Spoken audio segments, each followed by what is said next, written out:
तर देशभरातील औषध विक्रेत्यांनी ऑनलाईन औषध विक्री विरोधात बंद पुकारला असून त्याला कोल्हापुरात देखील उत्स्फूर्त प्रतिसाद मिळतोय। आज सकाळपासूनच शहरातील बहुतांश मेडिकल दुकानं बंद असल्यानं औषधं खरेदी करण्यासाठी आलेल्या नागरिकांना अडचणींचा सामना करावा लागतोय। बेकायदेशीर ऑनलाईन औषध विक्री आणि या क्षेत्रातले अव्यावसायिक स्पर्धा या विरोधात आहे ते औषध विक्रेत्यांनी आज बंद पुकारला आहे। या बंदला कोल्हापूरमध्ये उत्स्फूर्त असा प्रतिसाद मिळताना पाहायला मिळतोय। जे मेडिकल दुकान आहेत ते कोल्हापुरातले बहुतांश आज बंद आहेत आणि या बंदला दावा केला जातो की 100% आहे तो या ठिकाणी प्रतिसाद मिळाला आहे।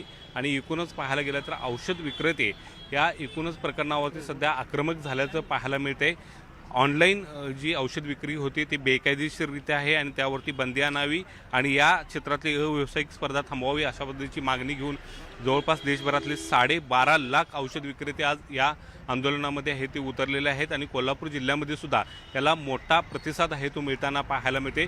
अत्यावश्यक औषधं ज्यांना हवे आहेत त्यांच्यासाठी हेल्पलाईन आहे ते सरकारनं जारी केलेलं आहे। कोणत्याही पद्धतीनं औषधापासून पेशंट रुग्ण आहे ते वंचित राहणार नाही याची दक्षता आहे ते सरकार घेताना पाहायला मिळते। मात्र एकूणच पाहायला गेलं तर या औषध विक्रेत्याच्या बंदचा फटका आहे ते सर्वसामान्य रुग्णांना सुद्धा बसण्याची शक्यता नाकारता येत नाही। कोल्हापूरमध्ये सुद्धा सकाळपासूनच आहे ते सर्व बंद अवस्थेमध्ये आहे ते मेडिकल दुकाने पाहायला मिळतात। 24 तास विक्री करणारी औषध दुकानंसुद्धा आता बंद असल्यामुळे औषधं घ्यायची कुठून अशा पद्धतीचा प्रश्न आज उपस्थित राहिल्याचं दिसून येते आणि कोल्हापूरमध्ये या बंदला चांगलाच प्रतिसाद मिळताना दिसून येते।